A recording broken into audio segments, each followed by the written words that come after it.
రండి ప్రార్థన చేసుకుంటాం. శాశ్వతమైన ప్రేమతో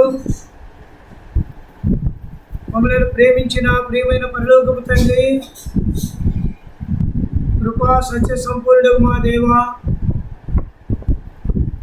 వర్తమాన భూత భవిష్యత్ కాలంలో ఉన్న మా తండ్రి,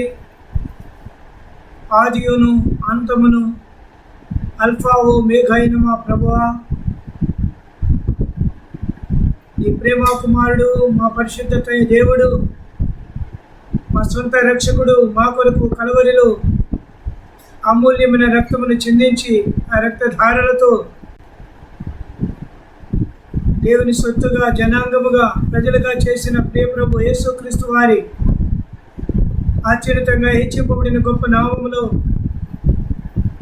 ప్రభువా, ఈ ఉదయకాలపు వేళ కృతజ్ఞతా వందనములు స్తోత్రములతో సాగిలపడుతూ ప్రభువా, మిమ్మల్ని ఆరాధించడం వరకే మమ్మల్ని సమకూర్చింది ప్రేమను బట్టి వందనాలు చెల్లిస్తూ వస్తున్నాం. ప్రపంచంలో పలు భాగముల నుండి ఈ జీవవాక్యం కొరకు ఎదురు చూస్తున్న ప్రజలను బట్టి మీకు వందనాలు స్తోత్రాలు. పరిశుద్ధ సమాజముగా చేరి వచ్చిన సంఘమంతటిని బట్టి మీకు వందనాలు స్తోత్రాలు. ప్రభువా, హెబ్రోనులో మీ రక్తం చేప కడగబడిన ప్రజలు ఆరాధిస్తూ ఉండగా వారితో కలిసి యావత్ ప్రపంచంలో ఉన్న పలు స్థలాల్లో ఉన్న నీ ప్రజలంగా మేమందరం కూడా చేరి రావడానికి మీరు చూపించిన మీ విశ్వాసతను బట్టి మీకు వందనాలు స్తోత్రాలు చెల్లిస్తూ వస్తున్నాం. ప్రేమ స్వరూపుడకు తండ్రి, మాకంటే శ్రేష్ఠులు ఘనులు గొప్పవారు ఎంతోమంది దినాన్ని చూడలేకపోయినా కేవలం నీ కృప మాదేశ్వర్యమే మమ్మల్ని సజీవంగా చేసి నీ మందిరపు ప్రాంగణంలో చేరి ఆరాధించుట కొరకై, ఘనపరచుట కొరకై, నీ నామాన్ని హెచ్చించుట కొరకై మాకు చూపిస్తూ వస్తున్నా మీ కనికర సంపన్నత కొరకే వందనాలు చెల్లిస్తూ వస్తున్నాం. ప్రభువా, నీ చిత్తంలో ఉన్న నీ ప్రజలు పలు స్థలాల్లో నుండి దేవా నీ వాక్యమును వీక్షిస్తూ ఉండగా వారి హృదయాంతరంగాలలో కార్యకారి జరిగించమని ప్రార్థిస్తూ వస్తున్నాం. ప్రభువా, ప్రతి అవసరత నీ ప్రజల పక్షమును మీరు తీర్చుకుంటూ రమ్మని ప్రార్థిస్తూ వస్తున్నాం. వారిని మీరు కోరినటువంటి ఫలభరితమైన జీవితాలకు అర్హులుగా చేయమని ప్రార్థిస్తూ వస్తున్నాం. ఇక్కడ చేరిన మాకును కావలసిన స్వరాన్ని అనుకరించము, ఈ మాటతో మమ్మల్ని దర్శించము, పాటల్లో, లేఖనాల్లో, సమస్తంలో, పరిచర్యలో ప్రభువా మీ చిత్తమే సిద్ధింపజేసి మహిమా ఘనత స్తుతి ప్రభావం మీరు పొందుమని యేసు ప్రభు వారి పరిశుద్ధమైన శ్రేష్ఠ నామమున ప్రార్థించి స్తుతించి అడిగి వేడుకుంటున్నాము తండ్రి, ఆమేన్.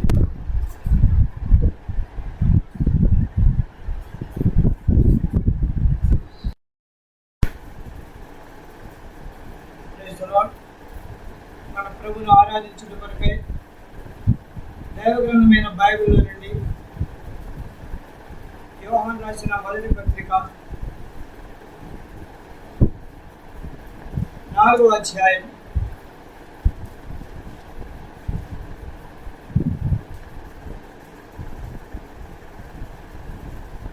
7వ వచనం నుండి రాయబడిన లేఖనాన్ని మనం ధ్యానిస్తాం.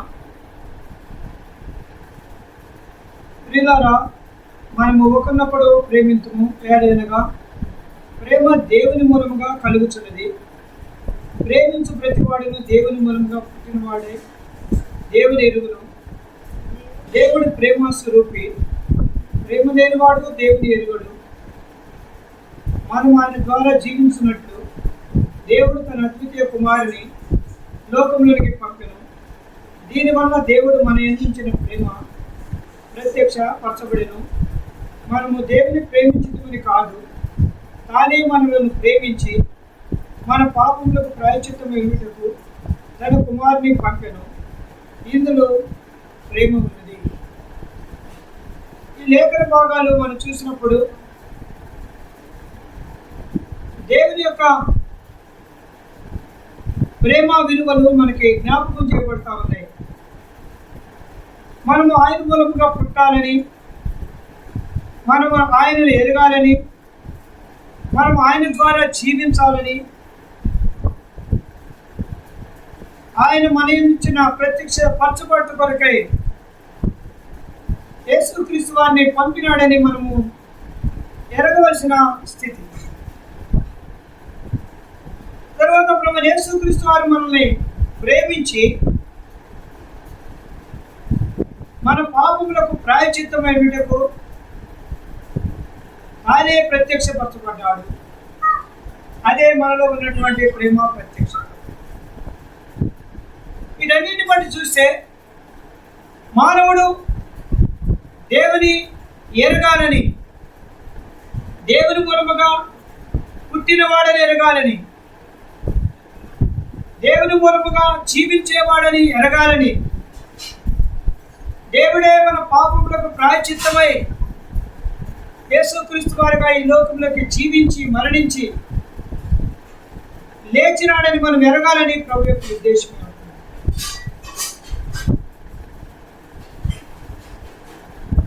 ఈ ప్రేమ యేసుక్రీస్తులో నుండి మనకు వచ్చిన ఇది దేవుని యొక్క అనాదికాల సంకల్పంలో ఉన్నదే. ఈ ప్రేమ ప్రధానముగా దేవుని వాక్యంలో వ్రాయబడినట్లుగా నిర్గమాకాండ పుస్తకం 20వ అధ్యాయము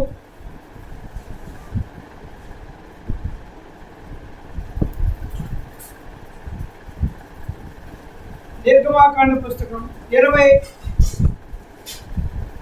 అధ్యాయము వచనము 6లో ఇలా రాయబడింది: నన్ను ప్రేమించి నా ఆజ్ఞలు గైకొను వారిని 1000 తరముల వరకు కరుణించువాడనే. అంటే ప్రేమ ఇది చాలా శాశ్వత కాలపు ప్రేమ, 1000 తరాల వరకు కరుణించే ప్రేమ. ఒక వ్యక్తిని దేవుడు ప్రేమించాడని చెప్పడానికి దాని వెనుక ఒక శ్రేష్టమైనటువంటి ఆధారం ఉంది. అదేంటంటే 1000 తరాల ప్రేమ. ఒకరోజు కాదు. లోకంలో ఏదైనా ఒక మానవుడు ఇంకో వ్యక్తిని అనుసరించాలంటే అది కొన్ని రోజులు, కొన్ని సంవత్సరాల వరకే ఉంటుంది. కానీ 1000 సంవత్సరాల, 1000 తరాల ప్రేమను చెప్పడానికి తరాలు మారిపోయినా, యుగాలు మారిపోయినా, సర్వభూతులమంతా మార్పు చెందిన నేను మార్పు చెందని వాడనే చెప్పడానికి దాన్ని ఇర్మియా గ్రంథం 31వ అధ్యాయం 3వ వచనం అంటాడు: శాశ్వతమైన ప్రేమతో నేను మిమ్మల్ని ప్రేమించాను. తర్వాత ఇది ప్రభువైన యేసుక్రీస్తు శిలువ ద్వారా మనకు దొరికిన ప్రేమ కాబట్టి ఇది అగాపే ప్రేమ. మత్తయి సువార్త 26వ అధ్యాయం, మత్తయి సువార్త 26వ అధ్యాయం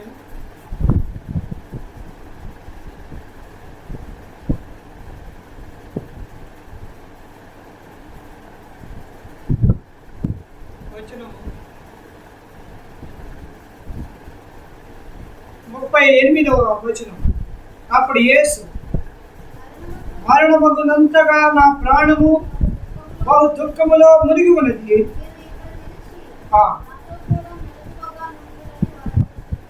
కాబట్టి మరణమగునంతగా నా ప్రాణము బహు దుఃఖములో ఉన్నది అంటే ప్రేమ ఎట్లాంటిదంటే మరణానికి సిద్ధపరచబడినటువంటి ప్రేమ. ఇది 1000 తరాలు కరుణించడం అంటే యేసుక్రీస్తు వారుగా ఈ లోకంలోకి వచ్చేంత వరకు ఉన్నటువంటి దాన్నే మత్తయి సువార్త 1వ అధ్యాయంలో చూస్తే 14 తరాలు అంటూ యేసుక్రీస్తు వారి గురించి కూడా ఆ మాటలు రాయబడుతూ వచ్చింది. మత్తయి సువార్త 1వ అధ్యాయం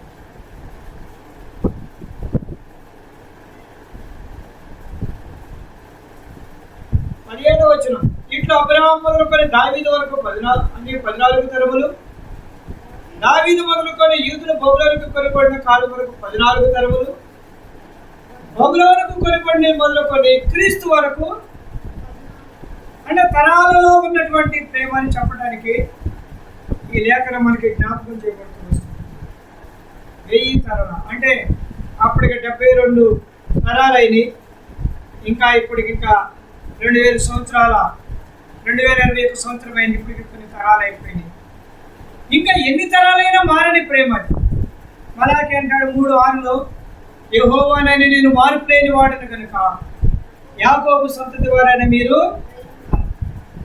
కాబట్టి ఇంకా ఎన్ని తరాలు మారినా ఆయన మనల్ని ప్రేమిస్తూనే ఉన్నాడనే సంగతిని జ్ఞాపకం చేసేది ఆ ఆధ్యాత్మికమైనటువంటి విధమైనటువంటి పరిస్థితి. రెండవదిగా చూస్తాం ద్వితీయోపదేశకాండ పుస్తకం 10వ అధ్యాయం. ద్వితీయోపదేశకాండ పుస్తకం 10వ అధ్యాయము 15-16 వచనాలు. అయితే యెహోవా నీ పితరులను ప్రేమించి వారి యందు ఆనందపడి సమస్త జనముల వారి సంతానమైన మిమ్మును నేటి వలె ఏర్పరచగలను. కాబట్టి మీరు సున్నతి లేని మీ హృదయములకు సున్నతి చేసుకొని ఇక మీదట ముష్కరులు కాకుండుడి. 17వ వచనం. ఏలైనగా నీ దేవుడని యెహోవా పరమ దేవుడును పరమ ప్రభునై ఉన్నాడు. ఆయనే మహాదేవుడు, పరాక్రమవంతుడు, భయంకరుడైన దేవుడు. ఆయన నరుల ముఖమును లక్ష్యపెట్టని వాడు, లంచము ఓచుకున్నవాడు. ఇంకా తర్వాత ఆయన తల్లిదండ్రులు లేని వారికి విధవరానికి న్యాయము తీర్చి పరదేశీయులకు దయ ఉంచి అన్నవస్త్రములు అనుగ్రహించువాడు. ఈ ఐగుప్తు దేశంలో పరదేశులు ఏమిటి కనుక పరదేశీ జాలి చూపు. ఎట్లా చూస్తూ 20 నీ దేవుడిని యెహోవాకు భయపడి ఆయన సేవించి ఆయన హత్తుకుని ఆయన నామమున ప్రమాణము చేయండి. ఇదంతా కూడా చెప్తే ఏమంటా అంటే మీరు హృదయానికి సున్నతి చేసుకోవాలా. ఇదొక నిబంధనతో కూడినటువంటి ప్రేమ. మొట్టమొదట తరాలు ఉండే ప్రేమ, రెండవది నిబంధన చేయబడినటువంటి ప్రేమ. ప్రత్యేకంగా ఉండండి, ముష్కరులు కాకుండా ఉండండి, మీ హృదయానికి సున్నతి చేసుకోనండి. దేవుని యొక్క గుణాతిశయములను బట్టి ఆయన కనపరుస్తూ ఉండండి అని చెప్పేది. ఆయన భయంకరుడు, పరమ ప్రభుడు, పరమదేవుడు, పరాక్రమవంతుడు, న్యాయము తీర్చేవాడు, అన్నవస్త్రాలు అనుగ్రహించేవాడు. ఇవన్నీ కూడా ఆయన ప్రేమలు ఉన్నాయి. ప్రత్యేకంగా ఎవరైతే దేవుని నిబంధనకు దేవుని ఆజ్ఞకు లోబడుతున్నారో వారికి అవన్నీ ఇచ్చి ఆరాధకులుగా చేయాలని కోరుకుంటున్నారు. మొట్టమొదటి శాశ్వత కాలం ఉండి తరతరాలు ఉండి నిన్ను నన్ను ఆరాధకునిగా చేయాలని కోరుకుంటుంటే నీకు సమస్తమైన తన యొక్క గుణాతిశయములు ఇచ్చి ప్రత్యేకంగా చేసి ఏర్పాటును గుర్తు చేసి ఆయన్ని నిన్ను ఆరాధకునిగా చేయాలని కోరుకుంటున్నాను. ఇదే రెండవ ఆధ్యాత్మిక. 1000 తరాల వరకు ఉండడమే కాదు, 1000 శ్రేష్టమైన గుణాతిశయాలతో కలిగినటువంటి భయంకరుడు, పరమప్రభుడు, ప్రేమించేవాడు, హత్తుకునేవాడు, ఇచ్చేవాడు, పోషించేవాడు, దయ చూపించేవాడు. అలాంటి దేవుని ఈ ఉదయకాలపు వేళ ఆరాధింపబోతున్న వేటున్నాం. మూడవదిగా చూస్తాం రండి, యెహోషువ గ్రంథం 24వ అధ్యాయం. యెహోషువ గ్రంథం 24వ అధ్యాయం.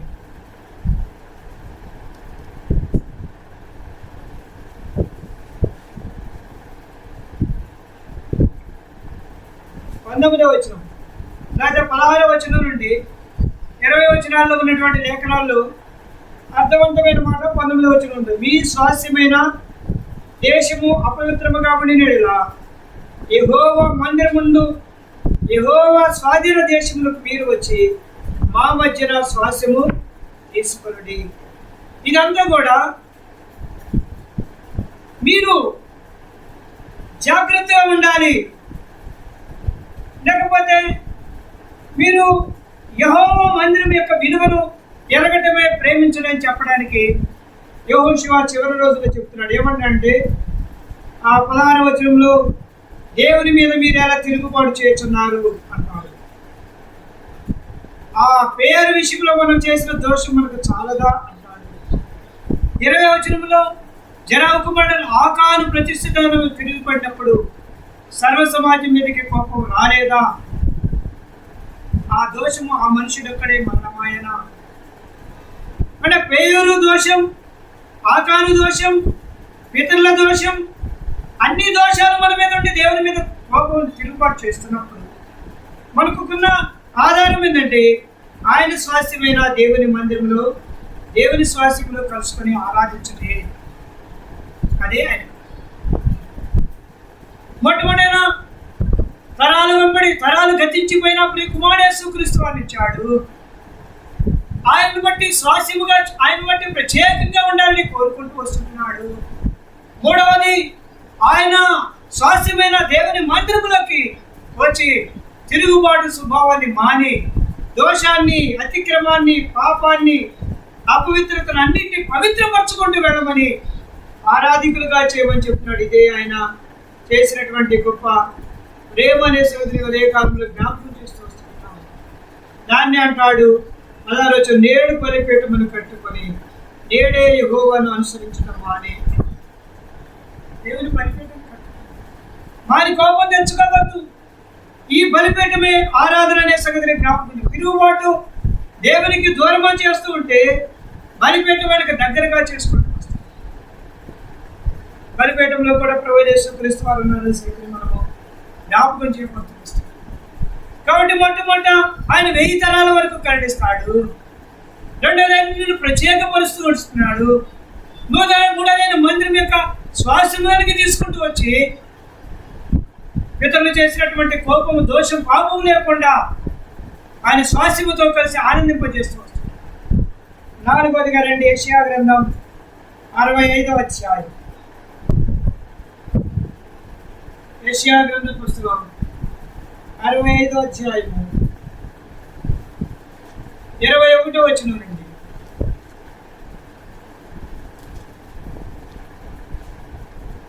ఇక్కడ భూ సంబంధమైనవి, పరు సంబంధమైన 2 కూడా ఇచ్చేవాడుగా కనపడుతున్నాడు.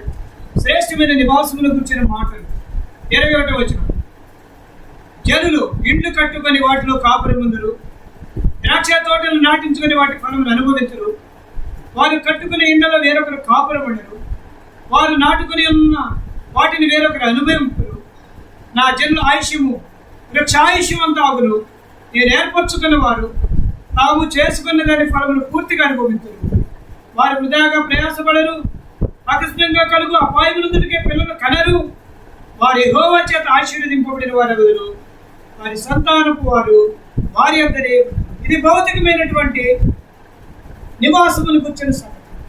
వారు చక్కని ఇల్లు కట్టుకుంటారు, చక్కని తోటలు నాటుకుంటారు, చక్కని ఆయుష్ను కలిగి ఉంటారు, చక్కని ఫలాన్ని అనుభవిస్తారు, చక్కని పిల్లలు కంటారు. దేవుని చేత వాళ్ళు ఆశీర్వదింపబడిన వారని ఏకల చేత ఒకటి పడతారు. అదే దేవుడు చూపించిన ప్రేమలో ఇవన్నీ కూడా ఉన్నాయి. ఇల్లు, పిల్లలు, కష్టార్జితం, ప్రయాస, ఫలం అన్నీ ఉన్నాయి. వాటి తర్వాత ఆత్మీయమైన నివాసం ఉంది. 24-25 వచ్చినాడు. వారికి ఇలాగను జరుగును.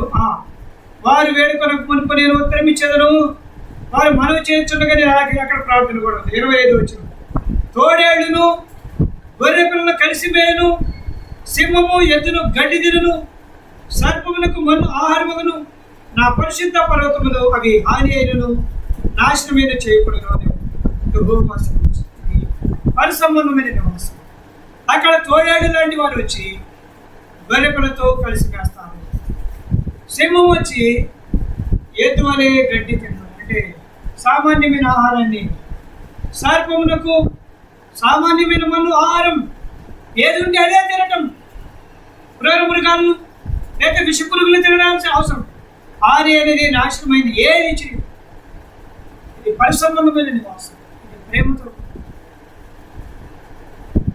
సర్పము కానీ, తోడేలు కానీ, సింహము కానీ 3 కూడా బహు ప్రమాదకరమైనవే. అయితే ఇప్పుడు అక్కడ హాని ఏమడదు. అక్కడ సమాధానకరమైన జీవన విధానం కనపడుతూ ఉంది. అది పరిసంబంధమైనటువంటి ప్రేమానురాగాలతో కూడినటువంటి ఆ నివాసం. దీనిని ప్రకటన గ్రంథం 21వ అధ్యాయంలో 1వ వచనంలో ఇట్లా రాయబడతా వచ్చింది. ప్రకటన గ్రంథం 21వ అధ్యాయం 1వ వచనం.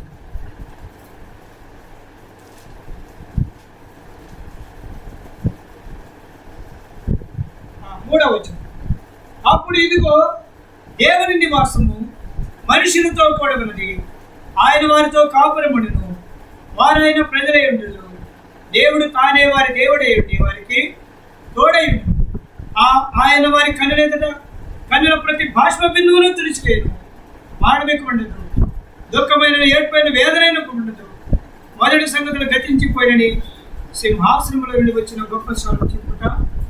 అప్పుడు సింహాసనాసీనుడైన వాడు, ఇదిగో సమస్తము నూతనమైనవిగా చేయొచ్చును అని చెప్పాను. మరి ఈ మాటల నమ్మకమును నిజమునై ఉన్నవి కనుక వ్రాయమని నాతో చెప్పుచున్నాడు. మరి ఆయన నాతో ఇట్లు, సమస్తము సమాప్తమైనవి, నేనే అల్ఫాయు ఓమెగాయు, అనగా ఆది అంతమునే ఉన్నాను. డబ్బు గల వారికి జీవజలముల పొక్కుల జలమును నేను ఉచితముగా అనుగ్రహించును. జయించిన వాడు వీటిని స్వతంత్రించుకును, నేను అతనికి దేవుడై ఉందును, అతడు నాకు కుమారుడై. పిల్లరా, దేవుని నివాసం అంటే దేవుని నివాసం మనుషులతో కొత్త ఆకాశము. కాబట్టి ఉదయ కాలపు వేళ దేవుని ప్రేమ ఎంత గొప్పదంటే 1000 తరాల వరకు కరుణించేది.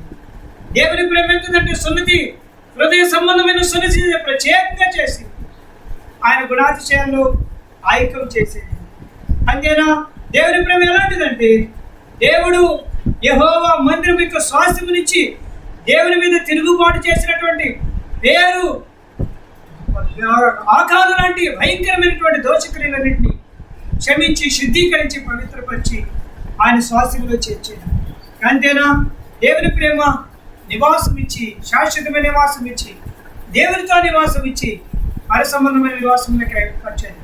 వీటిని చేయడం కొరకు ఇంతకు ముందే మనం చూసినట్లుగా ప్రభువైన యేసుక్రీస్తు వారిని, అద్వితీయ కుమారుని, ఏక కుమారుని యేసుక్రీస్తు వారిని లోకానికి పంపించి ఆయనే మరణం చేయాలి, ఆయనే సమాధి చేయబడ్డాడు, ఆయనే తిరిగి లేచినాడు, ఆయనే నిన్ను నన్ను క్షమించాడు, నిన్ను నన్ను శుద్ధీకరించాడు, నిత్య స్వాస్థ్యానికి అప్పుదానికి చేయడం కొరకై ఆయన కొరడా దెబ్బలు భరించాడు, ముండ్ల కిరీటాన్ని భరించాడు, మరణపు వేదనలు భరించాడు, ఉమ్ము వేయబడ్డాడు, వారిని గాయములు పొందుతూ వచ్చాడు, శరీరం అంతా రక్తసిక్తమైపోయింది, నాగల చాలు వరే దున్నబడుతూ వచ్చింది.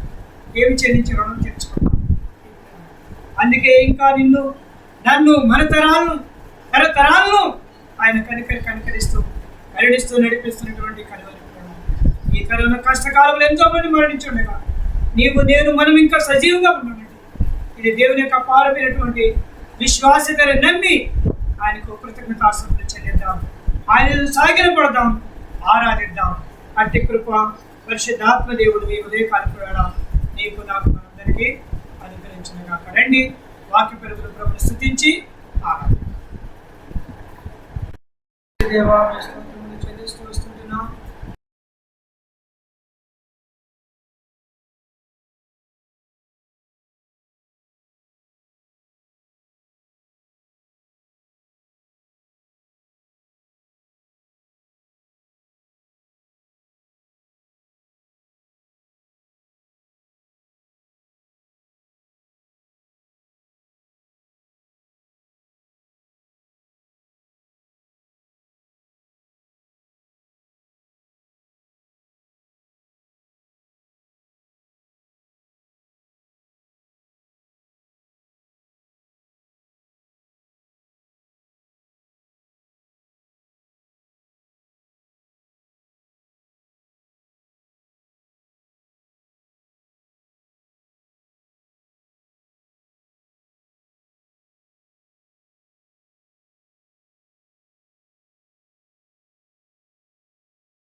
స్వరం కొరకే వందనాలు. 4వ అధ్యాయంలో 7వ వచనంలో నుండి మేము జీవించుట కొరకై, బ్రతుకుట కొరకై, మేము ప్రాయశ్చిత్తం పొందుట కొరకై నీవే ప్రేమ స్వరూపుగా ఈ లోకానికి వచ్చి మా కొరకు విలువైనటువంటి తరాలు ఇచ్చి, మా కొరకే విలువైనటువంటి నిబంధనలు ఇచ్చి, మా కొరకే విలువైనటువంటి మందిరాన్ని ఇచ్చి, మా కొరకే విలువైనటువంటి ప్రభు నివాసాన్ని ఇచ్చి, ఏదును సాగిలపడి ఆరాధించడానికి ధన్యతనిచ్చి, ఎప్పుడిచ్చి మా పాపను క్షమించి శుద్ధీకరించి పరిశుద్ధమైన శరీరాన్ని, రక్తాన్ని ఆహారముగా ఇచ్చి, పానీయముగా ఇచ్చి, బల్లగా ఇచ్చి, రొట్టిగా రసముగా ఇచ్చి, నీ ప్రేమను వెల్లడి చేసిన ఆ ప్రేమను గుర్తుపెట్టుకుని ఆరాధించడానికి తండ్రి పరిశుద్ధమైన సమాజమును, పరిశుద్ధ జనాన్ని మాకు ఇచ్చిన నీ ప్రేమ కొరకేస్తావు. వీటన్నిటికి ప్రతిగా నేనేమి చెల్లించినా రుణిస్తున్నాయ్యా. పరిశుద్ధ నాటి నుండి ఈనాటి వరకు నా కొరకు మీరు చేసిన త్యాగం యొక్క విలువను గుర్తించుకుంటూ ముందుకు వెళ్ళడానికి నేర్పిస్తూ వచ్చిన ఆత్మ సంబంధమైన ప్రతి బాధ, ప్రతి విధమైన బోధ కొరకే మీకు వందనాలు, స్తోత్రాలు. ప్రతిగా ఏమి చెల్లించిన నడుస్తున్న కనుక ఉచితంగా ఇచ్చిన రక్షణ పాత్రను చేతపరచుకుంది. వాటి స్థితి ఆరాధన ప్రభువుల రక్షణ యేసుక్రీస్తు వారితో మీకే అర్పించి ఆరాధిస్తూ ఉంటున్నాను తండ్రి.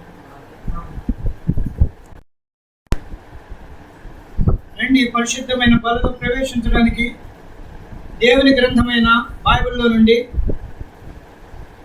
కొన్ని వాక్య హెచ్చరికలను తీసుకున్న వారమై ప్రభు బలలో ప్రవేశిద్దాం. ప్రభు తన ఆత్మ ద్వారా ఈ లేఖన భాగం యొక్క బయలుపరుపు మనకు అనుగ్రహించి యోగ్యులుగా సిద్ధపరిచి ఆయన సహవాసంలోకి మనం స్థిరపరిచి నడిపించును గాక. 1వ యోహాను రాసిన మొదటి ప్రకటన గ్రంథం 1వ అధ్యాయం 10వ వచనం. యోహాను రాసిన ప్రకటన గ్రంథం 1వ అధ్యాయము 10వ వచనం. ప్రభు దినమందు ఆత్మవశుడై ఉండగా ఘోరధ్వని వంటి గొప్ప స్వరము నీవు చూచుచున్నది పుస్తకములో వ్రాసి ఎఫెసు, స్మర్ణ, పెర్గము, థియతైరా, సార్దిస్, ఫిలదెల్ఫియా, లవోదికయ అను 7 సంఘములకు పంపుమని చెప్పుట నా వెనుక వింటిని. పరిశుద్ధ దేవుడు ఈ లేఖన భాగములతో మనతో మాట్లాడును గాక. తాను కోరుకున్నటువంటి ఆత్మీయమైన స్థైర్యము, ధైర్యము మనకు నూతనంగా పుట్టించును గాక. ఇక్కడ రాయబడిన మాట ప్రభు దినమందు. ఈ ప్రభు దినం అనేది పునరుత్థాన దినం. దీన్ని అపోస్తల కార్యములు 20వ అధ్యాయము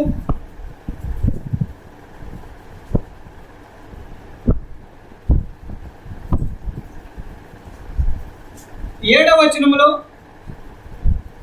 ఆదివారమున మేము రొట్టె విరుచుటకు కూడినప్పుడు అని రాయబడింది. ప్రభుదినం ఆదివారం. పాత నిబంధన కాలంలో అది దాని ముందున్నటువంటి విశ్రాంతి దినం. అంటే శనివారము 7వ దినాన్ని వాళ్ళు సంఘముగా కూడుకునేవాళ్ళు. అయితే 8వ దినాన్ని కూడా వాళ్ళు సంఘంగానే కూడుకునేవాళ్ళు. మొదటి దినం, 7వ దినం, 8వ దినం, తర్వాత 14వ దినం, తరువాత 50వ దినం. అంటే ఇశ్రాయేలు ప్రతిసారికి దేవుని సమాజంలో చేరి వచ్చేవాడు. వాళ్ళకి ఒక క్యాలెండర్ ఉంది. అది జూవిష్ క్యాలెండర్, యూదుల క్యాలెండర్. ఆ క్యాలెండరు దేవుని చిత్తమైతే ఇప్పుడు మీకు స్క్రీన్లో చూపిస్తాం. దాన్ని మీరు తర్వాత చూసుకోవచ్చు. ఆ యూదుల క్యాలెండరు ఏప్రిల్ మాసంతో స్టార్ట్ అవుతుంది. ఏప్రిల్ మాసంతో స్టార్ట్ అయ్యి ఏప్రిల్ మాసంతో ఎండ్ అవుతుంది.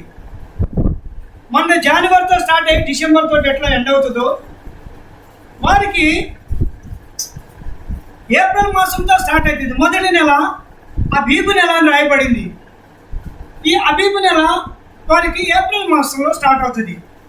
మీకు ఆ క్యాలెండర్ చూపిస్తాం. ఏ కాలంలో వింటర్ సీజన్ ఉంటుంది, ఏ కాలంలో పంటల సీజన్ ఉంటుంది, ఏ కాలంలో వారికి కోతల పండుగ వచ్చింది, అవన్నీ కూడా మీరు ఇంగ్లీష్ తెలిసిన వాళ్ళైతే క్లియర్గా చూడొచ్చు. లేకపోతే దాన్ని ఏమైనా తెలుగులో ట్రాన్స్లేట్ చేసుకొని కూడా మీరు దాన్ని ప్రభుని సిద్ధించవచ్చు. కాబట్టి ఇప్పుడు ఈ దినాలు అట్లాగా ఆరంభమవుతూ వచ్చినాయి. రండి, ఈ దినాలన్నింటిలో వారికి పండుగలు ఉన్నాయి. ఇది పునరుద్ధాన పండుగ. మనకి ఆదివారము ప్రభుదినము అనేది పునరుద్ధానం. ఇది మనకి పండుగ. ఆ రోజునే మరి లూకా సువార్త 24వ అధ్యాయంలోను, మత్తయి సువార్త 28వ అధ్యాయంలోను, మార్కు సువార్త 16వ అధ్యాయంలోను, యోహాను సువార్త 20వ అధ్యాయంలోను కొంతమంది స్త్రీలు పెందలకడను లేచి ప్రభుని దర్శించి వారి సంతోషాన్ని పంచుకోవాలని సుగంధ ద్రవ్యాలతో సమాధి దగ్గరికే వెళ్ళినట్లుగా మనం ఎరుగుతాం. అంటే వారి జీవితంలో సంతోషం. అంతకుముందు చూసిన ప్రభు కంటే ఇప్పుడు ప్రభుని ఒక నూతనంగా దర్శించాలని, ప్రభుని యొక్క క్రొత్త విధానంలో ఆయన్ని ఘనపరచాలని వారు అపేక్షించిన వారే శ్రేష్టమైన సుగంధ ద్రవ్యాలతో సమాధి దగ్గరికి వచ్చినారు. అయితే అప్పటికే ప్రభు లేచినాడు. లేవటమే కాకుండా ఆయన ఒక మాట కూడా చెప్పినాడు, నేను ఇంకా పరలోకానికి ఎక్కిపోలేదు కాబట్టి మీరు నన్ను ముట్టుకోవద్దు అని వారిని కొన్ని దూరంగా పెట్టినట్లుగా మనం చూస్తాము. అయితే అదే ప్రభు శిష్యులంతా కూడా ఒక స్థలంలో ఉన్నప్పుడు వారితో అంటాడు, ఇప్పుడు మీరు వచ్చి చూడండి, నా చేతులు చూడండి, నా కాళ్ళను చూడండి, నా వ్రేడను చూడండి, నా గాయాలు చూడండి. ఇవి భూతానికి ఉన్నట్లుగా ఉండవు, భూతాలకు నాకున్నట్లుగా ఉండవు, శరీరం ఉండదు. కాబట్టి మీరు భూతమని ఎందుకు భయపడతారని ముట్టుకొని అంటారు. కానీ వారేం ముట్టుకోరు. కానీ అంటే ప్రభు దగ్గరగా చేపట్టడానికి వారికి ఆ పునరుద్ధానాన్ని చూపిస్తూ వచ్చినాడు. అదే రోజున రొట్టె విరిచినట్లుగా కూడా మనము జరుగుదు. వారి మధ్యన రొట్టె విరిచినాడు. తర్వాత ఎమ్మాయి గ్రామ కాపురస్తులతో కలిసి రొట్టె విరిచినాడు. రొట్టె విరిచి ఆయన ప్రత్యక్షమైనాడు. రొట్టె విరిచి ఆయన ఆరోహణుడైనాడు. అది పునరుద్ధాన పండుగ. ఇప్పుడు అబీబు నెలలో మొట్టమొదటి వరకు వచ్చేది పస్కా పండుగ. రండి, నిర్గమాకాండ పుస్తకం 23వ అధ్యాయం. 23వ అధ్యాయము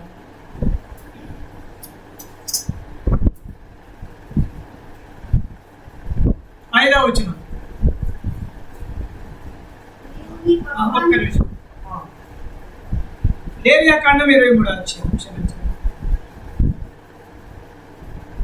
లేవియాకాండము 23వ అధ్యాయం 5వ వచనం. ఆ నెల మొదటి నెల 14వ దినమున సాయంకాలం ముందు యెహోవా పస్కా పండుగ జరుగును. ఆ నెల 15వ దినమున యెహోవాకు పొంగని రొట్టెల పండుగ జరుగును. 7 దినములు మీరు పొంగని వాటిని తినవలను. మొదటి దినమున మీరు పరిశుద్ధ సంఘముగా కూడుకొనవలెను. అందులో మీరు జీవనోపాధి ఏ పని చేయకూడదు. 7 దినములు మీరు యెహోవాకు హోమార్పణ చేయవలెను. 7వ దినమున మీరు పరిశుద్ధ సంఘముగా కూడుకొనవలెను. అందులో మీరు జీవనోపాధి ఏ పని చేయకూడదని వారితో చెప్పారు. ఇది అబీబు నెలలో మొట్టమొదటి నెలలో రాయబడిన 14వ దినపు పండుగ. ఇదైతే నిర్గమాకాండ పుస్తకం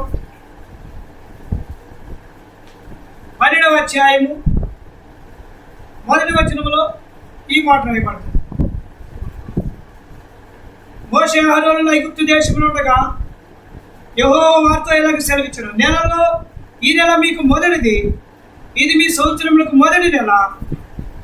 మీరు ఇశ్రాయేలు సర్వ సమాజముతో ఈ నెల దశమి నాడు వారు తమ తమ కుటుంబముల లెక్క చొప్పున ఒక్కొక్కడు గొర్రె పిల్లలను మేక పిల్లలు ఉండగా ప్రతి ఇంటికి ఒక గొర్రె పిల్లలను మేక పిల్లలు తీసుకొని రావలేను. ఇదంతా కూడా పస్కాను గురించిన సంగతి. కాబట్టి ఈ నెల మొదటిది ఏప్రిల్ నెల, లేకపోతే మొదటి నెల అబీబు నెల. వారికి ఆరంభము కాగానే అది పస్కా నెలగా వారు గుర్తించగలుగుతూ వచ్చినారు. అవును, ఈనాడు మనకు కూడా దాదాపుగా మార్చి ఏప్రిల్ నెలలోనే ఆ యొక్క యేసు ప్రభు యొక్క పస్కాగా వధింపబడిన ఆ ఈస్టర్, గుడ్ ఫ్రైడే, ఈస్టర్ వస్తామంట. ఆల్మోస్ట్ వాళ్ళకి అదే నెలలో ఉంటాయి, మనకు కూడా అయ్యే ఉంటాయి. కానీ మనకి జనవరితో స్టార్ట్ చేయబడింది కాబట్టి నెల మనకి 3వ నెలలోనే వచ్చినట్టుగా ఉంటుంది. కానీ వాళ్ళకి ఫస్ట్ మంతే పస్కాను వధించారు. అదే దేవుని మహాకృపను బట్టి మనకు కూడా మార్చి ఏప్రిల్ నెల అబీబ్ నెలలోనే మనకు కూడా ఆ గుడ్ ఫ్రైడే ఈస్టర్ అనేది రావటం అనేది జరుగుతూ ఉంది. అయితే ఇప్పుడు పరిశుద్ధాత్మ దేవుడు మనకు నేర్పించబడే సంగతి ఏంటంటే, రొట్టె లేకపోతే ఈ పండుగ, ఈ పునరుద్ధానం అని శరీరం మనకి ఏం చేయబడుతుందంటే, చీల్చబడినటువంటి పశువులు, వధింపబడినటువంటి గొర్రె పిల్లలను చూపిస్తాం. పండుగ అయితే వాళ్ళకి సంబరమే, కానీ ఆ పండుగకి ఒక ప్రాముఖ్యత ఉంది. అదేంటంటే గొర్రె పిల్లను వధించాలి, ప్రతి ఇంటికి వధించాలి, ప్రతి వంశానికి వధించాలి, ప్రతి గోత్రానికి వధించాలి, ప్రతి వ్యక్తి కొరకు వధించాలి. వధించబడకపోతే పండగ పడక. అంటే ఈనాడు రక్తములు చిందింపబడినటువంటి విలువ ద్వారా వారు పండుగ చేసుకుంటారు. పస్కా అనేది సామాన్యమైనది కాదు. ఇప్పుడు మన ముందు ఎంచబడిన ఆ రొట్టె ద్రాక్షరసం అది సామాన్యమైనది కాదు. ఇది అనాదికాల సంకల్పములో ఇశ్రాయేలు మొదటి దినములోనే వధింపబడినటువంటి గొర్రె పిల్లగా ప్రభువైన యేసుక్రీస్తు వారిని ఆనాడే వారికి అనుగ్రహింపబడి ఆ రక్త ప్రోక్షణ ద్వారా, ఆ రక్త క్రయధనము ద్వారా, ఆ రక్తము ద్వారా వారు దాదింపబడుతూ వచ్చినారు సంహారక దూతలు. అక్కడే రాయబడింది. అదేంటంటే చూడండి, వచనము ఏప్రిల్కి రాసిన పత్రికలో మాట మనం చూస్తాం. ఏప్రిల్కి రాసిన పత్రిక 11వ అధ్యాయంలో మోషే అంటాడు ఈ మాటల గురించి.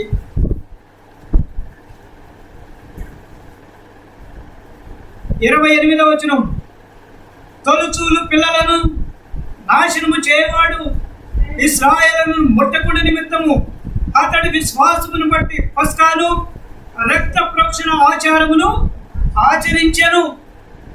పాసవర్ ఫెస్టివల్ ఎందుకని వచ్చిందంటే, మోషే అయా ప్రతి ఒక్కరికి రక్తం కావాల్సిందే, ప్రతి ఒక్కరికి రక్త ప్రోక్షణ కావాల్సిందే, ప్రతి ఒక్కరు ఈ పని చేయాల్సిందే. చేయకపోతే కనుక ఆ గొర్రె పిల్ల రక్తం లేకపోతే ప్రతి తొలుచూలు పిల్ల ఏం చేస్తాడు వాడు? ప్రతి తొలుచూలు పిల్లను నాశనము చేయవాడు ఇశ్రాయేలును ముట్టకుంటాడు. అంటే ఇశ్రాయేలు అందరూ చచ్చిపోతారు. అంటే రొట్టె లేకపోతే ఈనాడు విశ్వాస జీవితం చచ్చిపోతుందని చెప్పాలి. రక్త ప్రోక్షణ నాశనం చేసేవాడు నిన్ను ముట్టకుండా ఉండాలంటే నువ్వు రొట్టెను ముట్టాలా, వధింపబడిన గొర్రె పిల్ల దగ్గరికి వెళ్ళాలా, పస్కాను ఆచరించాలా, అబీబు నెల దగ్గరికి రావాలా, పస్కా యొక్క ఆ విలువైన రోజు దగ్గరికి రావాలా. రాకపోతే నీవు చచ్చిపోతావు. రాయంగా బ్రతకొచ్చు, రాయంగా చాలా ఘనంగా కూడా కనపడవచ్చు, కానీ రొట్టెను ముట్టకపోతే నాశనం చేసేవాడు నిన్ను ముడతాడు. ఇది ప్రాముఖ్యమైనటువంటి అర్థం. అందుకని వాళ్ళకి పస్కా పండుగను ఆచరించినారు అబీబు నెల. తర్వాత దాదాపుగా మార్చి నెల ఎండ్ కాబట్టి ఎండలో మనం వెళ్ళాలి. దాని తర్వాత 3 నెలల తర్వాత జూన్ వస్తుంది. ఏప్రిల్, మే, జూన్. 3వ నెల మరో పండుగ ఉంది వారికి. రండి, నిర్గమాకాండ పుస్తకం 23వ అధ్యాయం నిర్గమాకాండ పుస్తకం 23వ అధ్యాయము 16వ వచనం.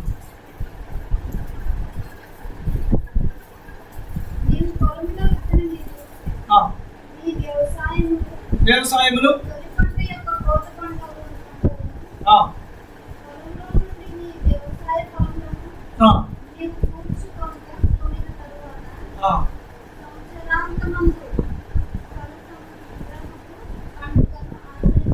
ఫల సంగ్రహపు పండుగను మీరు ఆచరింపవలను. ఇది ఏం పండుగ అంటే ఫల సంగ్రహపు ఫస్ట్ ఫ్రూట్స్ ఫెస్టివల్. ఇప్పుడు ఇది జూన్లో ఉండదు, మీరు క్యాలెండర్లో చూసుకోవచ్చు. యూదుల క్యాలెండర్ చూపిస్తాను. కాబట్టి ఈ పండుగ అప్పుడే ఇలాంటి కాలంలోనే రూతు మోయాబు దేశం నుండి బెత్లెహేముకు వచ్చింది. అక్కడ రాయబడింది రూతు గ్రంథం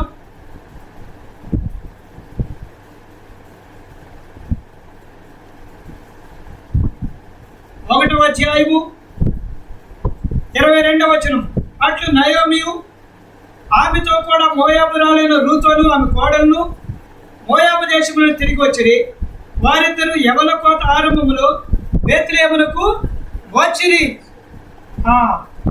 ఫస్ట్ ఫ్రూట్స్ ఫెస్టివల్ అన్నమాట. ఈ నెల పేరు సీవెన్. యూదుల క్యాలెండర్ ప్రకారము సీవెన్, తెలుగు క్యాలెండర్ ప్రకారము లేదా ఇంగ్లీష్ క్యాలెండర్ ప్రకారం జూన్. కాబట్టి జూన్ మాసంలోకి వచ్చారు వారు. జూన్ మాసంలో పెళ్ళిళ్ళు జరుగుతూ ఉంటాయి, జూన్ మాసంలో బర్త్డేలు జరుగుతూ ఉంటాయి కదా. ఆ జూన్ మాసం మనకు కూడా తెలివైన మాసమే. జూన్లో చాలామంది, ఎక్కువ మంది ఎంతో సంతోషంగా జూన్ మాసంలో స్కూల్స్ ఓపెన్ అవుతాయి. జూన్ మాసంలో క్లాసులు, కాలేజీలు, పెళ్ళిళ్ళు అన్నీ. ఎందుకంటే వేసవికి ముందు ఏప్రిల్ ముందు జరుగుతూ ఉంటాయి, ఏప్రిల్ నెలలో జరుగుతూ ఉంటాయి. మే నెలలో కొంచెం ఎండలుగా ఉండేది అట్ట కొంచెం ఆలోచించిన జూన్లో చేసుకుంటూ ఉంటారు అన్ని కార్యక్రమాలు. కాబట్టి ఇప్పుడు రూతు నయోమిలో సీవెన్ మాసంలో, జూన్ మాసంలో యవన కోతల ఆరంభపు కాలంలో వారు వచ్చారు బెత్లెహేము. ఇప్పుడు ఆ పండుగలోకి వాళ్ళు రావాలంటే వాళ్ళు కూడా కొన్ని ఫలాలు తీసుకొని వెళ్ళాలి. అందుకని నయోమి వాళ్ళ పోషణ మాత్రమే కాదు, పండుగ దగ్గర పడుతుంది, ఈ పండుగకి వాళ్ళు కూడా వెళ్ళాలి. అందుకని ఇప్పుడు నయోమి రూతు అంది, నువ్వు పరిగెరుకురమ్మా అని పంపించాను. అది సంగతి. అందుకే ఆమె పరిగెరుకోవడానికి శ్రేష్టమైన బోయజు పొలంలోకి వచ్చింది. ఆ బోయజు పొలం కూడా ఎంతో శ్రేష్టమైనటువంటి ఆత్మీయమైనటువంటి సంఘముగా చెప్పింది. ఇందాకేమో వధింపబడిన గొర్రె, ఇప్పుడు కోయబడిన పంట. ఈ రొట్టె మనకేం చూపిస్తుందో తెలుసిన? కోయబడిన పంట. పంట కోయబడకపోతే ఇంటిలో ఏం ఉండదు, వంట ఉండదు. పంట లేకపోతే వంట ఉండదు. అన్ని బార్లీ కానీ, ఎవలు కానీ, గోధుమలు కానీ, ఏవి కానీ ప్రతి పంటలో నుండి వాళ్ళు అక్కడ తీసుకురావాలి. అది ఫల సంగ్రామ పండుగ, అందరూ కూడా రావాలా. మీకు ఆ పండుగ మీరు ఎప్పుడు చూడాలి, దేవుని చిత్తం అయితే ఎప్పుడన్నా అవకాశం ఇస్తే చూపిస్తాను. మచిలీపట్నంలో మేము కాలేజీలో చదివేటప్పుడు సిఎస్ఐ చర్చి వాళ్ళు చేస్తారు, కోతల పండుగ చేస్తారు. కోతల పండుగ ఎట్టి పరిస్థితులు మేము మానేవాడు అక్కడ కొనవాడు. అక్కడ మొదలు పెడితే వరి కంకులు ఉంటాయి, జొన్న కంకులు ఉంటాయి, ద్రాక్షకాయలు ఉంటాయి, అన్నీ ఉంటాయి అనమాట. ఏనాడు తీసేసి మందిరంలోకి వెళ్ళేదాకా ఇవే దండలుగా ఏనాడు తెస్తా ఉంటుంది అనమాట. వాటిలో నుండి చూసుకుంటూ వెళ్తా ఉంటే మేము ఎవరిస్తారో ఎంత ఆనందంగా ఉండేదంటే, నేను ప్రతి కోతల పండుగకి యేసు ప్రభు కొన్న బొంగరు ఒకటి కొనుక్కుంటాను. వినండి, కోతల పండుగకి నాకు గుర్తు ఏంటంటే యేసు ప్రభు బొంగరం ఉన్నది. తర్వాత మేము ఆర్సిఎంస్ కాబట్టి, ఆర్సిఎం నుండి వచ్చాం కాబట్టి మరియమ్మని ఫిబ్రవరి మాసంలో జరిగే మరియమ్మ సంబరాలకేమో మెడలో ఒక చైన్ కొనుక్కుంటా. సిలువ ఉన్నది, సిలువ ఉన్నది. జమ్మాలు ఎప్పుడు ఉంటాయి, అవి చిన్నగా ఉంటాయి. ఆ పాప అది అతికెత్తాడు, గమ్ముతో అతికెత్తాడు. కొన్ని రోజులు దొరుకుతుంటారు. ఆ బొంగరం ఉండదు, అది ఒకటి చూసాక మీరు అది అతికెత్తారు. ఏదో మామూలుగా బంకతోటో గమ్ముతో అతికెత్తారు. అది ఎన్నో రోజులు ఉండదు. ఇప్పుడైతే ఫెవికిక్లు వచ్చినాయి, ఎన్ని రోజులు అన్నా ఉంటున్నాయి, కానీ అప్పుడు ఉండే కాదు. ఈ 2 పండుగలకి 2 కొనుక్కునేవాడు అనమాట. ఇక అయ్యే నాకు గుర్తులు. కాబట్టి కోతల పండుగ అంటే అట్లా ఉంటుంది అనమాట. ఇది కోయబడినటువంటి, వధింపబడిన గొర్రె, కోయబడిన వరి. పండుగ దగ్గరికి వెళ్ళారండి, ఎవరి దగ్గరికి వెళ్తున్నారు? వీటిని చూసుకుంటా కాదు, వాటిలో నుండి ప్రభు ఇచ్చినటువంటి ఐశ్వర్యం, ప్రభు ఇచ్చినటువంటి సమృద్ధి, ప్రభు ఇచ్చినటువంటి సంతోషంగా చూడడానికి ఆ పండుగలోకి వెళ్ళేవాడు. ఒక్కడ మానేవాడు కాదు. మా కాలేజీలో ఉన్న మొత్తం అక్కడే ఉంటాం, సంతోషంగా. కాబట్టి ఇది చాలా ప్రాముఖ్యమైనటువంటి పండుగల సంగతిని జ్ఞాపకం చేయబడుతుంటున్నాం. లేవియాకాండం 23:10 కూడా ఈ మాటను మనం చూస్తాం. రండి, లేవియాకాండం 23:10.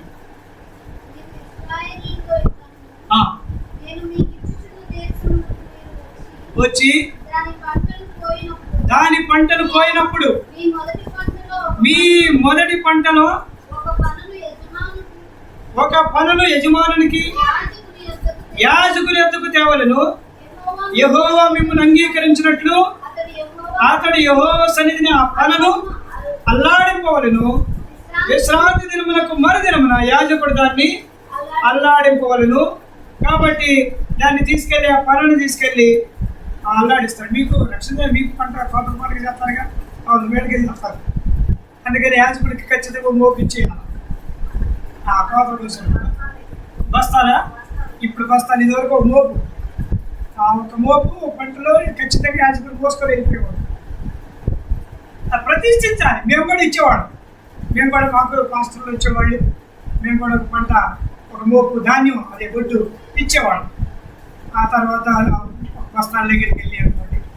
ఇప్పుడైతే ఇక్కడ దర్శనం బాగు, ఇప్పుడైతే ఇంకా అది ఎక్కువ అయిపోయింది. కాబట్టి ఆ పంటలో అది ద్రాక్ష రసం ఉండినా, మరి ఏది ఉండినా, రొట్టెలు ఉండినా, ఏది ఉండినా, మొత్తం పొట్టేళ్ళైనా ఏదైనా తీసుకెళ్ళి యాజకుడు దాన్ని ఆ పండుగ రోజున ప్రతిష్ఠిస్తాడు. కాబట్టి ఇది పోయబడిన పంట రొట్టె అనే సంగతిని, అంటే రొట్టె దగ్గరికి రాకపోతే నీ జీవితంలో ఆత్మీయమైన పంట ఉండదు అనే సంగతిని జ్ఞాపకం చేయడానికి ప్రభు ఈ యొక్క విలువైన పునరుద్ధానపు పండుగను మనకి ఇచ్చినాడు. మూడవది అరండి, లేవియాకాండం 23వ అధ్యాయము 24వ వచనం. అంటే ఈ ఒకే అధ్యాయంలో కనపడినట్టుగా కనపడినా వీటికి చాలా వేరియేషన్ కనపడతా ఉంటుంది. కొన్ని నెలలు మధ్యలో ఉంటుందన్నమాట. 23వ అధ్యాయము 24వ వచనం, దీని పేరు తానిం అనే నెల అన్నమాట. అంటే ఇది అక్టోబర్ నెల. చదవండి, 23, 24. 7వ నెలలో మొదటి దినమున మీకు విశ్రాంతి దినము, అందులో జ్ఞాపకార్థ శృంగధ్వని వినబడినప్పుడు మీరు పరిశుద్ధ సంఘముగా కూడుకొనవలెను. అందులో మీరు జీవనాధిపతి అయిన ఏ పని చేయటం మాని యెహోవాకు హోమము, ఇది ట్రంపెట్ ఫెస్టివల్ అన్నమాట. Pass over festival, first fruit festival, trumpet festival. ఇది శృంగధ్వని పండుగ. బోరలు ఊదుతూ ఉంటే అందరూ వచ్చి అక్కడ చేరి ప్రభుని ఘనపరచాలి, ఆరాధించాలి. 2వ దినవృత్తాంతములు 8వ అధ్యాయం, 2వ దినవృత్తాంతములు 8వ అధ్యాయం 13వ వచనం.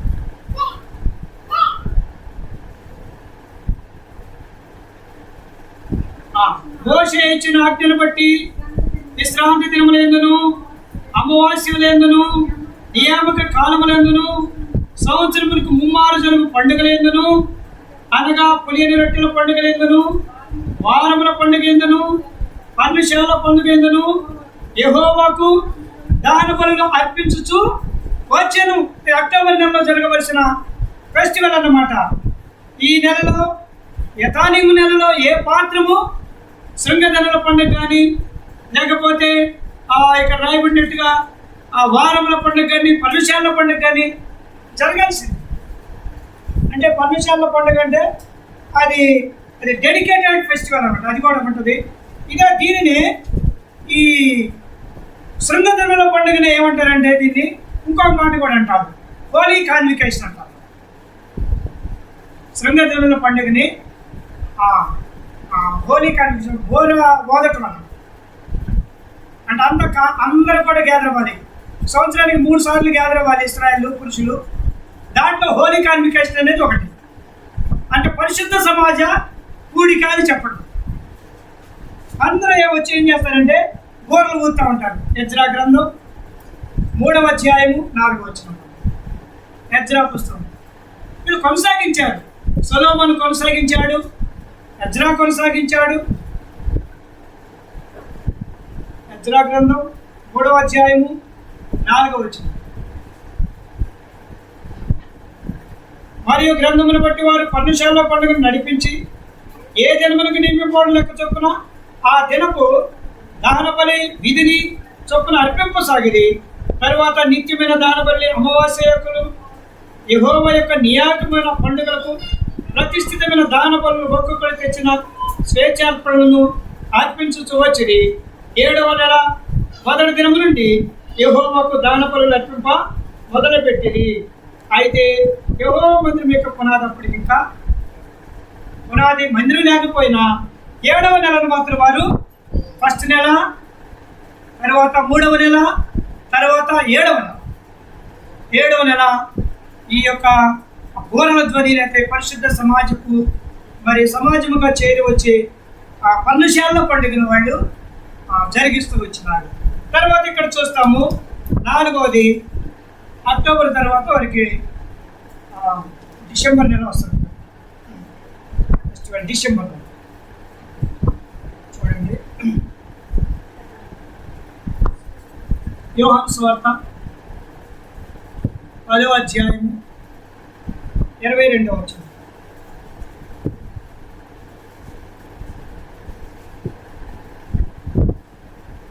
యోహాను సువార్త 10వ అధ్యాయము 22వ వచనం. ఆలయ ప్రతిష్ఠిత పండుగ యెరూషలేములో జరుగుచుండెను, అది శీతాకాలం. కాబట్టి ఇది ప్రతిష్ఠిత పండుగ మనం ఇంతకుముందే చూస్తూ వచ్చినాం. వారు ప్రతిష్ఠించి ఆ ప్రతిష్ఠిత పండుగలు జరిగిస్తూ వచ్చినారు. లేవియా కాండంలోను, నిర్గమాకాండంలోను.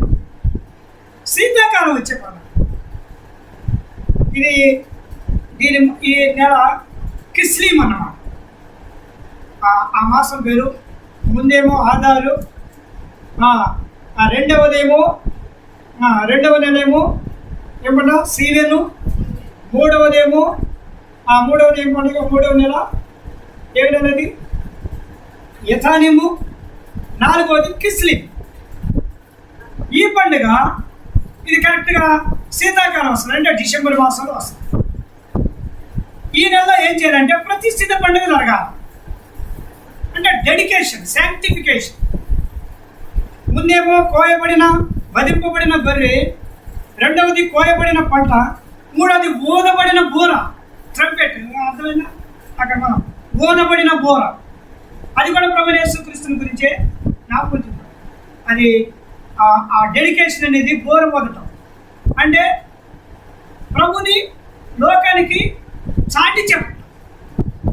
హోలీ కాన్వికేషన్ అంటే ప్రభుని చాటి చెప్పడం. మొత్తం ఎక్కడెక్కడ ఏందయ్యా హోలీ కాన్వికేషన్లో వేసుకుంటాడు, హోలీ కాన్వికేషన్ వేసుకుంటాడు. నాకు కూడా వేసాం వాచ్ అండ్ వార్డులో, నేను కూడా వేసుకుంటాను. నాకు అనుభవం వాచ్ అండ్ వార్డులో నైట్ అంతా కూడా వేసుకుంటారు కదా, నైట్ అంతా పడుకుంటారు వీళ్ళు. తెల్లవారుజామున 5 గంటలకల్లా సింగింగ్ టీం వస్తుంది. సింగింగ్ టీం వచ్చిన తర్వాత సింగింగ్ టీంతో కలిసి అందరిని లెగ్గొట్టుకుంటూ తిరగాలి. Watch and ward duty. Watch and ward duty చేశాను, గేట్ డ్యూటీ చేశాను, సర్వింగ్ డ్యూటీ చేశాను, క్లీనింగ్ డ్యూటీ చేశాను, బాత్రూమ్లో క్లీనింగ్ చేశాను. మీరు ఆ క్లీనింగ్ డ్యూటీ చేస్తే ఇప్పుడు ఎవరు చేయలేరేమో అనిపిస్తుంది. ఎందుకంటే నీళ్లు సరిగ్గా ఉండవు. ఒకడు కూర్చున్న దాంట్లోనే ఇంకోటి కూర్చుంటారు. ఆ బాత్రూమ్ అంతా దాన్ని ఏమంటారు, కూర్చునేది అదంతా కూడా ఫుల్గా నిండిపోదా. అదంతా కూడా వెస్టర్న్ కాదు, ఇప్పుడు వెస్టర్న్ అప్పుడే ఉంది. దాంతో కూడా మేము వచ్చేటప్పటికి మరి బకెట్లు చీపులు లేవు, కానీ మామూలుగా కొంచెం కూర్చోడానికి వీలుగా ఏమన్నా వచ్చినాయి అన్నమాట. ఏం చేయాలంటే దాంతో తీయాలి, చేయబెట్టి మొత్తము కడిగి నీళ్ళు పోయాలి. సోపులతో కడుక్కుంటా ఉన్నది అది తర్వాత సగం. ముందు ఆ బాత్రూమ్ అంతా కూడా చేతులతో తుడవాల కడగాలి. ఎంతమంది కూర్చున్నా సరే, ఎంత మందంగా ఉండినా సరే, దాన్ని బలవంతంగా తోసి కడిగి చూసాం, అనుభవించాం. సర్వింగ్ చేసేటప్పుడు అందరికీ పెట్టిన తర్వాత ఏమి లేకపోతే వేసిన చట్నీ గిన్నెలో నీళ్ళు పోసుకొని ఆ నీళ్ళే మంట నీళ్ళుగా తీసుకొని తెల్లా రోజులు కూడా. కాబట్టి ఇవన్నీ కూడా హోలీ కాన్వికేషన్కి సంబంధించిన సంగతి. కాబట్టి ఇవన్నీ కూడా మనం ఎరగాల. తర్వాత ఇప్పుడు డెడికేషన్ ఫెస్టివల్, ప్రతిష్ఠిత పండుగ. ఇప్పుడు ఈ పండుగ ఏం చూపిస్తూ ఉందంటే, ఇది వింటర్ సీజన్లో వస్తుంది. ప్రతి సంవత్సరం కూడా ఖచ్చితంగా ప్రతిష్ఠించుకోవాల్సిందే. అంటే రెన్యూ, నూతనంగా నూతనపరచబడు. కాబట్టి మన ప్రభు మన కొరకై ప్రతి దాన్ని కడుక్కున్నటువంటి వధింపబడింది, నరకబడింది, ఓలబడింది, కడగబడింది అని చెప్పడానికి ఈ మధ్యాహ్నపు వేళ జ్ఞాపకం చెప్పాలి. ప్రభు దగ్గర ప్రతిష్ఠించుకోవాలి, ప్రభు దగ్గర నూతనపరచుకోవాలి. వాళ్ళ దగ్గరకు వచ్చినప్పుడు మనలో ఉన్నటువంటి గర్వం, అహంకారం, అవిధేయత ఇవన్నీ కూడా కడగబడాలి. అందుకని కడగబడిన ఫెస్టివల్గా ఆయన కనపడుతున్నాడు. That is the dedicated festival, dedication festival. చివరిది ఎస్తేరు గ్రంథం 9వ అధ్యాయం. ఇది మార్చి మాసంలోకి వస్తుంది. అంటే సంవత్సరం ఎండ్ అయిపోయింది వాళ్ళకి. ఈ మాసము ఇది ఆధారు నెల. అంటే అబీబుతో స్టార్ట్ అవుతుంది, ఆధార్తో ముగించబడుతుంది. ఇప్పుడు మనకున్న ఆధార్ కార్డు కూడా అదే. ఆధార్ అంటే అంత విలువైంది. ఎస్తేరు గ్రంథం 9వ అధ్యాయం 17వ వచనం.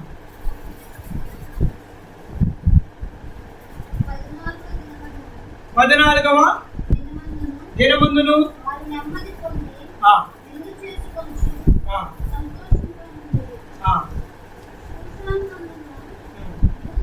యూదులు ఆ మాసమందు 13వ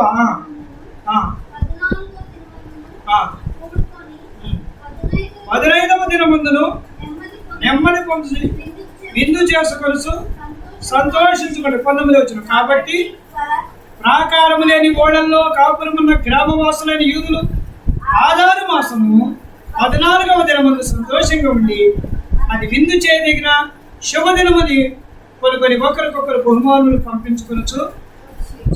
ఆధారు మాసం ఇది వారికి పూరీము పండుగ వచ్చింది. అంటే ఇది ఏం చూపిస్తా ఉందంటే సంతోషించదగిన. ఒక రకంగా చెప్పాలంటే ఈ రొట్టె మనకి ఆత్మీయమైన సంతోషం ఇచ్చే పరలోకపు విందును, వధింపబడిన గొర్రె, కోయబడిన పంట, ఓలబడిన పూర, కడగబడిన ప్రతిష్ఠిత అంతే మాత్రమే కాదు, సంతోషింపదగిన పరలోకమనే సంగతిని జ్ఞాపకం. అంటే ఇప్పుడు రొట్టె లేకపోతే ఏవి లేనట్టు, పరలోకం లేనట్టు, ఆధార వాసం లేదు నీకు. ప్రభు నిన్ను ఎట్లా తీసుకొచ్చాడో గుర్తు చేసుకోవడానికి, ఎటువంటి పరిస్థితుల్లో నిన్ను ప్రతిష్ఠించాడో గుర్తు చేసుకోవడానికి, నిన్ను ఎట్లా సమకూర్చినాడో గుర్తు చేసుకోవడానికి యూదుల క్యాలెండర్లో ఆ వీపు నుండి ఆధారం వరకు ప్రత్యేకమైనటువంటి పండుగలు ఇచ్చినాడు. ఆ పండుగల్లో ఈనాడు ప్రభు యేసుక్రీస్తు వారు ఉన్నారు.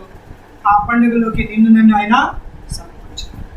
కాబట్టి ఉదయకాలంలో పరిశుద్ధ బలలో ప్రవేశిస్తున్న ప్రియమైన స్నేహితుల సహోదరి, నువ్వు ఎవరైనా కావచ్చు, ఇది పూరీము పరలోకపు విందును చూపించే పండుగ. ఇది వారికి చివరి మాసంగా కనపడినా లేకపోతే మొదటి మాసంగా కనపడినా, అంటే రెండు కలిసి మార్చి ఏప్రిల్ కలుస్తామంటే అంట. ఆధార్ నుండి ఎండ్ అయ్యి అబీబులోకి వెళ్తుంది. అబీబులోకి వెళ్ళడానికి ఆధార్ కారణము. కాబట్టి రెండు కలిసి ఉన్నటువంటి విలువైనటువంటి నెల పరిశుద్ధాత్మ దేవుడు మనకి జ్ఞాపకం చేస్తున్నాం. పరలోక బిందు పెడదాం, ప్రతిష్ఠించుకుందాం, నూతనపరుచుకుందాం. ప్రభు ప్రతి నెలలో ఉన్న ప్రతి విధమైన పండుగలు నీవున్నావు, అందులో నన్నుంచావు. అందుకని నన్ను జ్ఞాపకం చేసుకున్నట్టుగా దీనిని యేసుక్రీస్తు శరీరం అప్పగించేటప్పుడు ఆయన నన్ను జ్ఞాపకం చేసుకున్నాడు. అపోస్తలుడైన పౌలు కొరింథీ సంఘానికి ఇచ్చేటప్పుడు నన్ను జ్ఞాపకం చేసుకున్నాడు.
కాలంలో ఒలీవలలోను హెబ్రోన్లోను సార్వత్రికములమున నీవు ఎవరైనా కావచ్చు.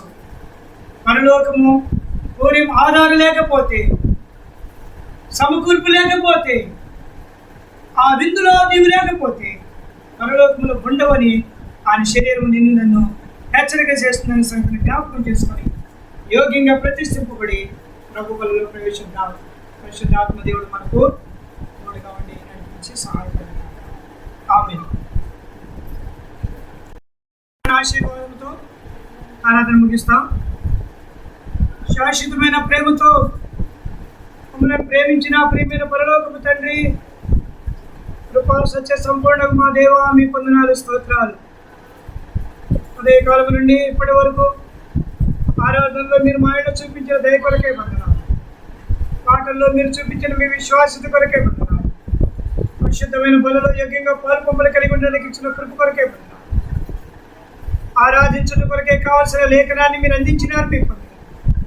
పరిశుద్ధమైన బలలో ప్రవేశించడం కొరకే ప్రభువా, మీ వాక్యం యొక్క ఆ ప్రభుదినం, ఆ విలువైనటువంటి పునరుద్ధాన దినం యొక్క విలువైన పండుగను ప్రభువా, పాత నిబంధన కాలంలో వధింపబడిన గొర్రెను, కోయబడిన పంటను, ఓదబడిన బోరను, ప్రతిష్ఠింపబడిన మందిరమును తండ్రి సంతోషించగలిగిన పరలోకపు స్వాస్యమును మా ముందు తీసుకొచ్చి ప్రభువా, మీరు మాట్లాడుతూ వచ్చిన మీ మహిమోన్నతమైన స్వరాన్ని కొరకేస్తూ ప్రభువా, ఇక్కడ కూర్చుండిన వారేమి, బయట విన్నవారేమి, చూసిన వారేమి, చూస్తున్న వారేమి అందరి జీవితాల్లో మీ పరిపూర్ణమైన కృపను అనుకరిస్తారమని ప్రార్థిస్తూ వస్తున్నాం.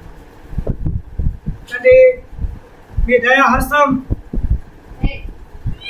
మా పితరుల పోస్తులు ప్రవక్తలు వేయబడిన పునాదులు మమ్మల్ని కూడా ఉంచి మాకు నేర్పించిన ఆధ్యాత్మికమైన క్రమం, విధానం కొరకేస్తూ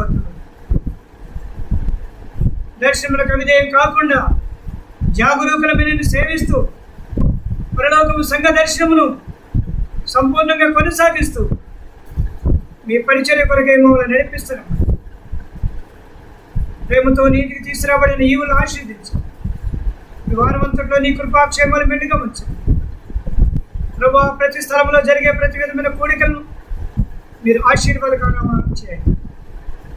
ఈ మందిరాన్ని మహిమతోని, వాక్కుతోని, దీవెనతోని ప్రతి ఒక్కరిని ఆశీర్వాదంతో యేసువారి శ్రేష్ఠ నామమునే ప్రార్థించి స్తుతించి అడిగి వేడుకుంటున్నాము తండ్రి.